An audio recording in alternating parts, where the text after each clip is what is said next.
네, 감사해. 마지막에 착 잘 맞았어. 감사. 오늘 반주를 보니까 참 어려운 노래인데 박자를 잘 맞추네. 감사합니다. 오늘은 우리 예수님 오심을 기다리고 준비하는 대림절 세 번째 주일입니다. 우리 이 대림절 경험을 통해서 가장 비천한 아기로 이 세상에 태어나신 예수님과 또 우리에게 죄사함의 선언을 하시기 위해서 오신 예수님을 기억하면서 사랑도 용서도 우리가 남에게 베푸는 것 중요하지만은 베풀기 전에 먼저 받을 줄 알아야 된다. 사랑도 받을 줄 알아야 되고 용서도 받아들일 줄 알아야 된다는 걸 기억한 바가 있습니다. 오늘은 우리의 죄와 당신의 의를 교환하고 우리의 저주와 당신의 은혜를 바꾸시고 우리의 죽음과 당신의 영생을 교환하시기 위해서 이 땅에 오신 예수님을 기억하며 함께 은혜 나누길 원합니다. 이 사실이 우리가 그렇게 외치는 복음 중에 복음인 것입니다. 복음은 한마디로 예수님께서 나의 죄에 대한 모든 진노를 대신 겪으시고 나와 자리를 완전히 교환해서 당신의 삶을 우리에게 주시고 내가 선고받아야 될 죽음을 대신 죽으시고 우리에게 대신 영생을 허락하셨다는 것입니다. 그래서 본문 21절에 보니까 하나님이 죄를 알지도 못하신 이를 우리를 대신해서 우리와 교환해가지고 우리 죄와 교환해서 대신해서 죄로 삼으신 것은 우리로 하여금 그 안에서 예수 안에서 하나님의 의가 되게 하려 함이라. 할렐루야. 이게 바로 위대한 교환인 것입니다. 따라합니다. 위대한 교환. 위대한 교환. 즉 예수님은 나의 죄의 모든 기록과 나의 모든 세상에서 범죄한 모든 사실을 당신의 의와 교환하기 위해서 이 세상에 오셨다는 말이죠. 따라서 내가 이 놀라운 은혜를 전적으로 수용할 때 예수님과 나와의 위대한 교환이 바로 내 것이 될 수가 있는 것입니다. 이 위대한 교환으로 말미암아 죄 없으신 예수님이 나의 자리에 서셨고 나의 자리에서 죽으심으로 나에게 은혜와 축복과 영생을 대신 바꿔서 선물로 안겨주셨다는 것입니다. 그래서 신학자들은 이것을 선물로 주어지는 의라 그렇게 말하고 있습니다. 그로 말미암아 하나님은 예전에 죄된 내가 아닌 예수님으로 말미암아 교환된 나를 보게 되었고 과거의 내가 아닌 교환된 나, 즉 예수 안에 있는 나를 바라보시게 되고 이 위대한 교환을 위해서 이 땅에 오신 예수님 때문에 하나님이 나를 바라보시는 기준이 달라져서 이제부터는 지난 세월의 나를 보는 것이 아니라 예수님과 교환된 나, 예수님의 의를 통해서 지금의 나를 보게 되는 것입니다. 그래서 우리는 하나님이 지금 나를 사랑하시는 것보다 나를 더 사랑하실 수 없는 은혜 속에서 살아가게 된 줄로 믿습니다. 그러므로 여러분 우리 이렇게 고백해야 됩니다. 한번 따라합니다. 그리스도 안에서 내가 하는 어떤 일도 하나님이 나를 더 사랑하게 할 수 없고 내가 한 어떤 일도 하나님이 나를 덜 사랑하게 할 수 없습니다. 할렐루야. 무슨 말입니까?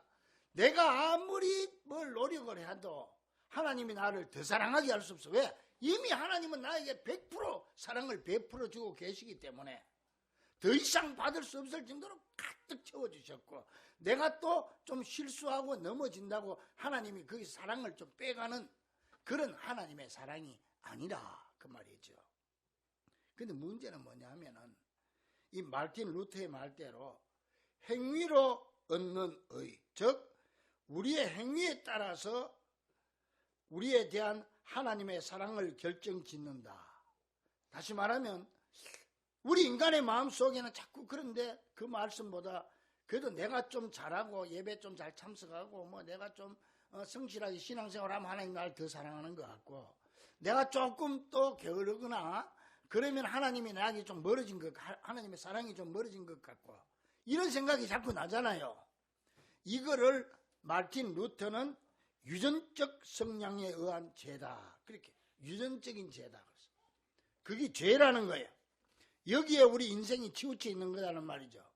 그런 의미에서 여러분, 우리는 말이죠, 먼저 나 자신에게 이 놀랍고도 위대한 교환의 복음을 담대하게 선포해야 합니다.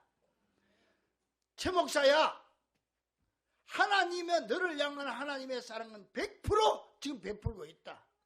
그러니까 네가 잘하고 못하기에 따라서 하나님이 사랑을 넣었다 뺐다 하는, 왔다 갔다 하는 하나님이 아니야.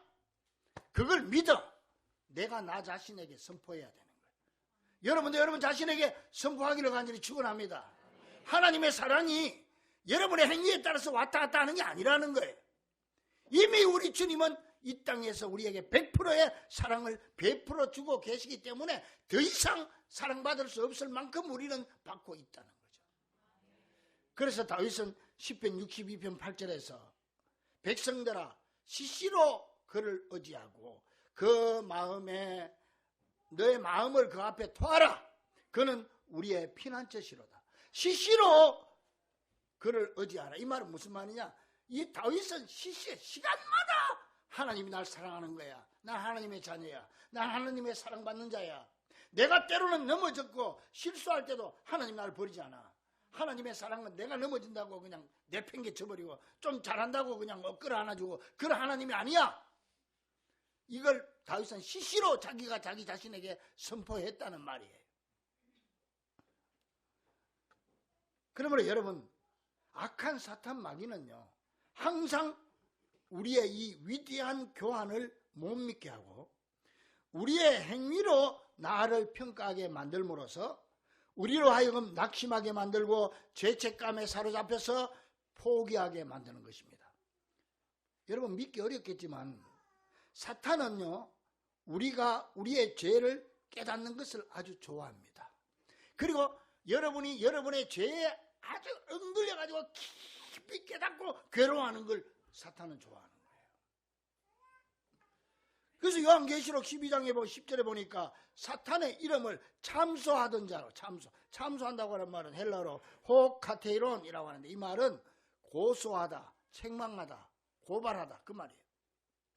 그러니까 이 사탄의 본질은 성도들의 죄를 말이죠, 계속 기억나게 해가지고 죄책감에 사로잡히도록 함으로 말미암아 스스로 낙심하게 만드는 속성이 있다는 거예요. 오늘 설교 말씀 여러분 잘 깨닫기를 바랍니다. 그러므로 우리를 무너뜨리는 사탄의 무기 중 하나는 뭐냐?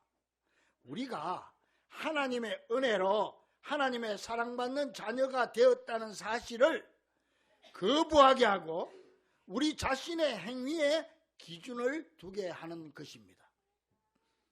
그래서 사탄은 항상 우리가 하나님의 사랑받는 자녀라는 정체성을 공격해서 우리가 하나님의 자녀됨을 인정하지 못하게 하고 자꾸 우리의 공로와 행위를 강조하므로 하나님께서 예수 그리스도를 통해 우리와 교환해 주신 죄사함과 구원의 기쁨을 빼앗아가려고 하는 것입니다.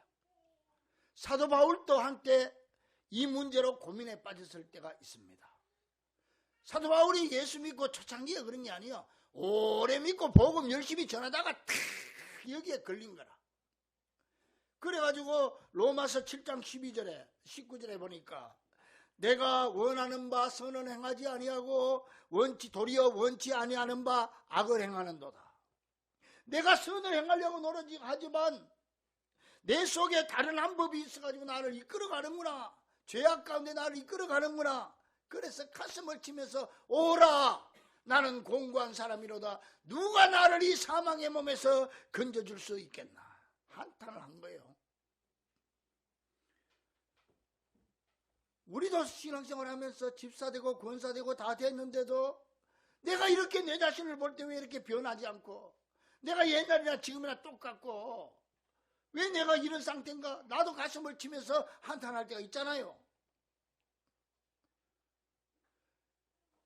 이것 때문에 고민하다가 오랜 기간이 흘렀습니다. 그러다가 바울은 나중에 이 위대한 교환의 법칙을 깨닫는 거예요. 아니야. 이미 예수님이 다 해결했어. 예수님이 내 죄를 다 해결했는데 내가 왜 이렇게 해결한 문제를 가지고 고민하나? 예수님이 이미 날 받아줬는데 그걸로 끝나는 거지. 그래서 그는 말합니다. 우리 주 예수 그리스도로 말미암아 하나님께 감사하리로다. 무슨 말이야? 내 죄는 이미 예수님의 의와 교환이 되었다. 내 죄값은 이미 예수님이 다 치렀다. 그러니 내 죄값을 예수 그리스도의 십자가로 교환하신 하나님 예수 그리스도로 말미암아 감사하리로다. 그러므로 우리가 꼭 기억해야 될 게 있습니다. 사탄과 성령, 이 둘은 모두가 다 우리의 죄를 지적합니다. 사탄도 우리 죄를 지적하고 성령님도 우리 죄를 지적하는데 그 방식과 목적은 다르다는 사실입니다.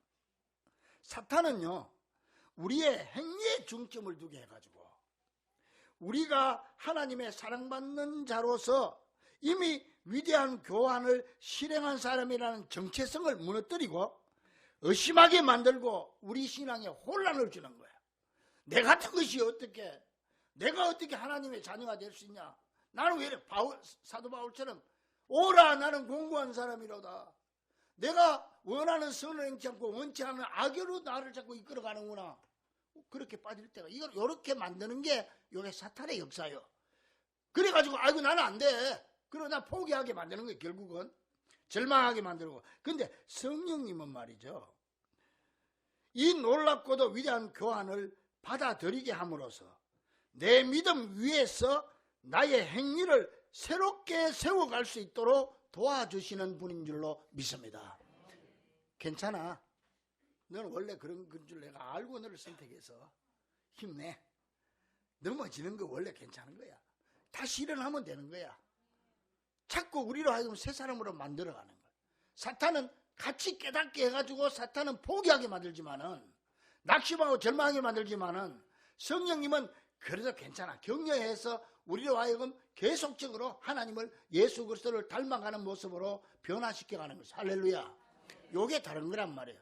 또 사탄은요, 우리의 실패를 이용해서 죄책감을 더해주고 낙심하게 하고 절망하게 만들지만은, 성령님은 우리가 하나님의 사랑받는 자녀라는 정체성을 확실히 세워주심으로 우리를 하나님의 자녀로서 합당한 존재로 살아갈 수 있도록 격려해 주시고 붙잡아 주시고 만들어 가시는 분인 줄로 믿습니다.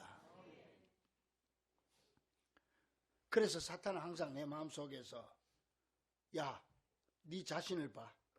내 상황을 보라고. 네가 얼마나 지금 형편없이 살고 있니? 네가 거기 집사야? 네가 지금 권사야? 네가 목사야? 그러므로 너는 하나님의 자녀가 될 자격이 없어. 사탄은 자꾸 이런 마음을 우리에게 속삭이는 거예요. 그렇게 생각해보니까 그래, 맞아. 나는 그런 것 같아. 그 주저앉아버려. 요게 사탄의 전략. 그걸 위해서 노리고 하는 거예요, 사탄이.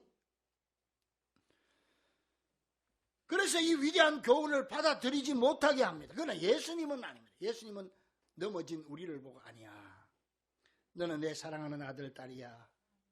누가 뭐래도 너는 내 기뻐하는 자야. 네가 내를 택한 게 아니고 내가 너를 택해서 너를 다 알고 택한 거야.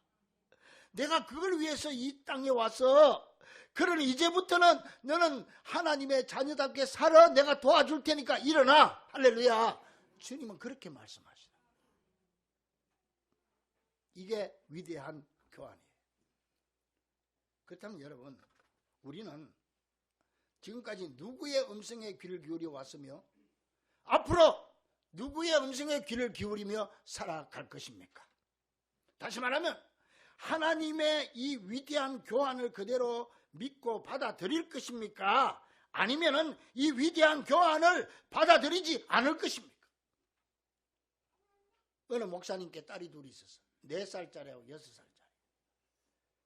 근데 6살짜리 애가 말이죠, 매사에 부정적이고 겁이 많아가 소심해가지고 뭘 새롭게 하자면 아빠 나는 못해요 나는 못해요 그런 거라. 그러니까 아빠 걱정이 되잖아. 그래서 야 아니야, 너는 앞으로 이 험한 세상 살아가려면 무엇이든지 한번 시작해 보아야 돼. 시작해 볼 필요가 있어. 그러면 이따는 무조건 아빠 난 무서워요 안 할래요 나는 못해요. 하루는 이 큰 딸과 6살짜리 딸과 4살짜리 딸과 아빠와 같이 이번 공휴일에 놀이공원에 가자는 얘기가 나왔어요. 그래서 아빠는 의도적으로 큰 딸에게 6살짜리 딸에게 말합니다. 야 너도 이제 6살 됐으니까 이번에는 네가 가면 놀이공원 가면 청룡열차를 탈 수 있을 거야. 용기를 심어줍니다. 그랬더니 이 순간 이 아이가 그 얘기를 듣자마자 두려워 떨면서 안 돼요 아빠 안 할래요 나는 못해요. 아니야 너는 할 수 있어. 너는 좀 더 용감해질 필요가 있는 거야. 그 말을 듣는 순간 그 딸은 고개를 떨어뜨리고 알아요 아빠 나도 내가 급쟁이라는 걸 나도 알아요.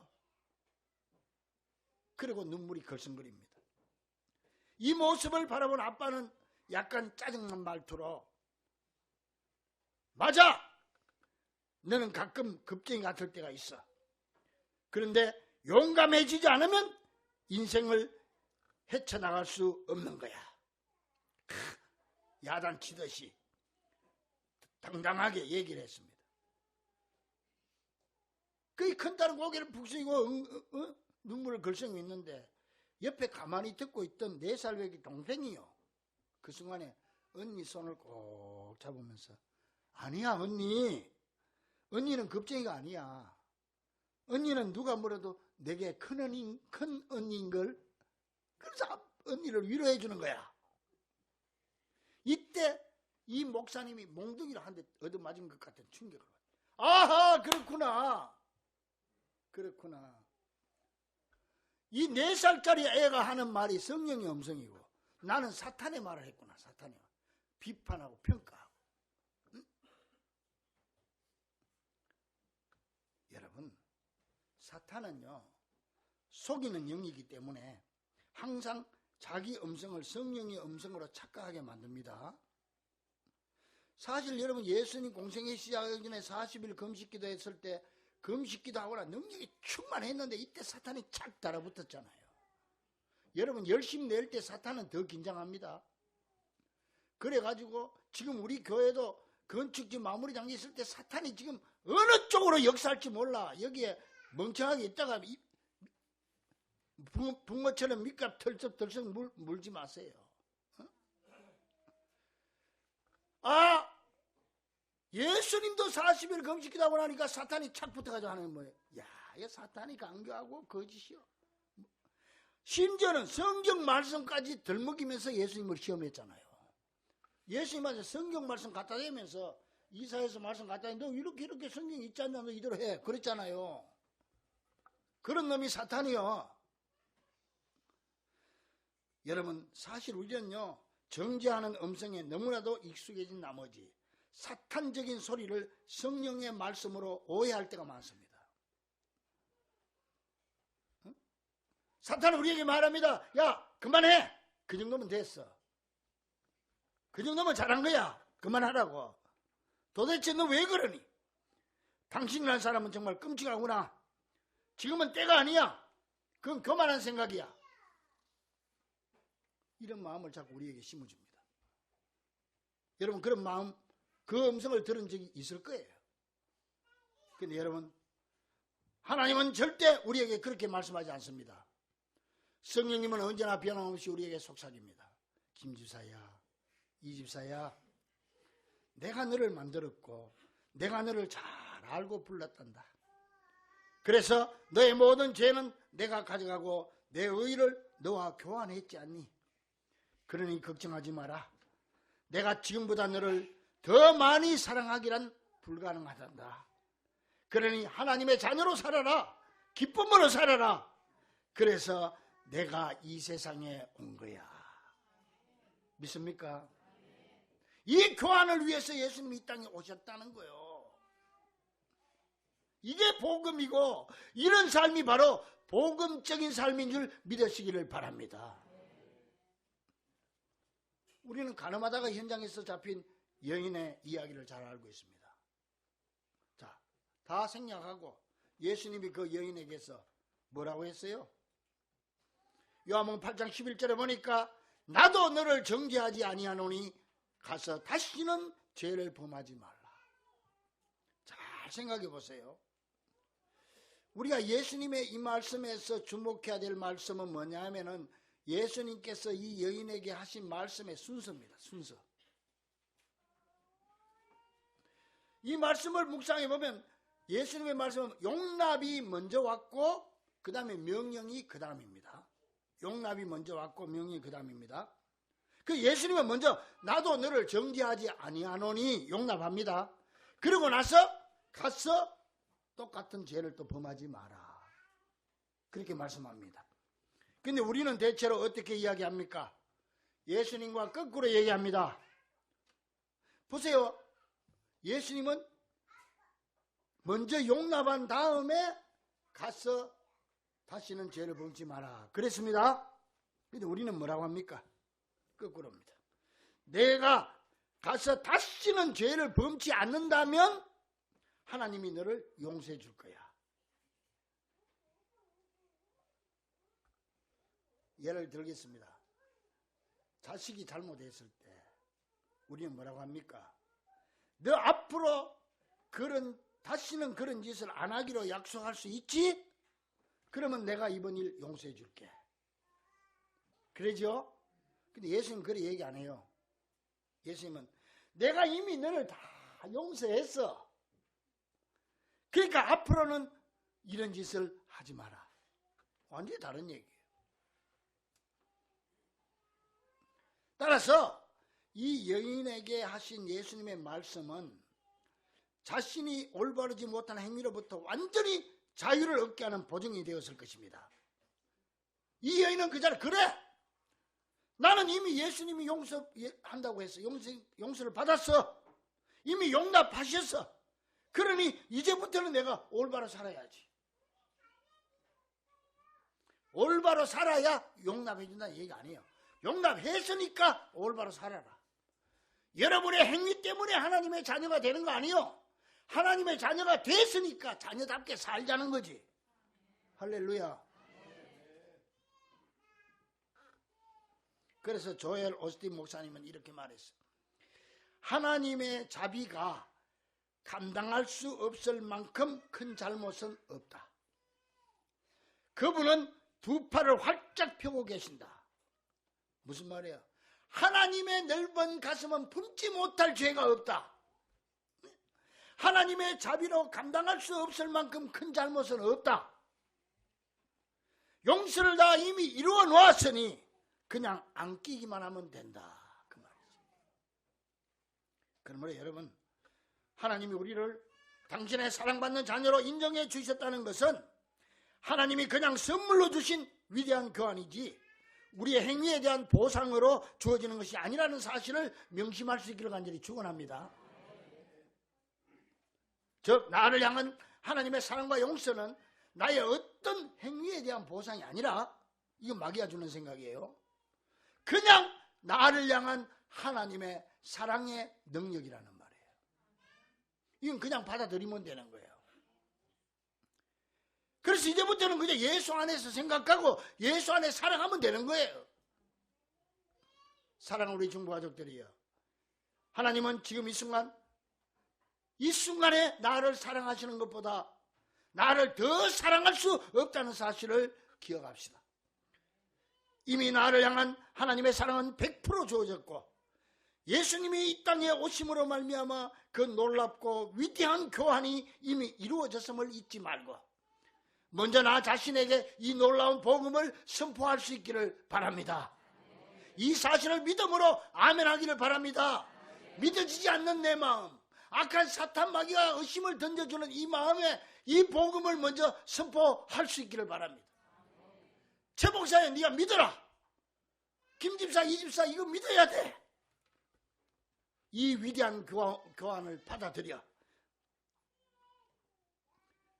이 사실에 내 행동과는 전혀 상관없이 나를 선택하고 자신의 자녀로 삼아주신 하나님의 완전한 결정이었다는 사실을 조금 더 의심하지 말고 이 놀랍고 위대한 교환의 은혜와 감격 속에 살아갈 수 있기를, 나의 모든 저주와 실패와 죄책감과 죽음을 당신의 삶과 소망과 축복과 영생으로 교환해 주신 우리 주 예수 그리스도 이름으로 간절히 축원합니다. 우리 한번 같이 따라하겠습니다. 우리가 하는 어떤 일도 하나님이 우리를 더 사랑하게 할 수 없고, 우리가 한 어떤 일도 하나님이 우리를 덜 사랑하게 할 수 없다. 믿습니까? 같이 다시 한번 드리겠습니다. 시작. 우리가 하는 어떤 일도 하나님이 우리를 더 사랑하게 할 수 없고, 우리가 한 어떤 일도 하나님이 우리를 덜 사랑하게 할 수 없다. 믿습니까? 오늘 이 말씀을 여러분 가슴에 선포하세요. 이게 복음입니다. 이 복음으로 승리할 수 있기를 주의 이름으로 간절히 축원합니다. 기도하겠습니다.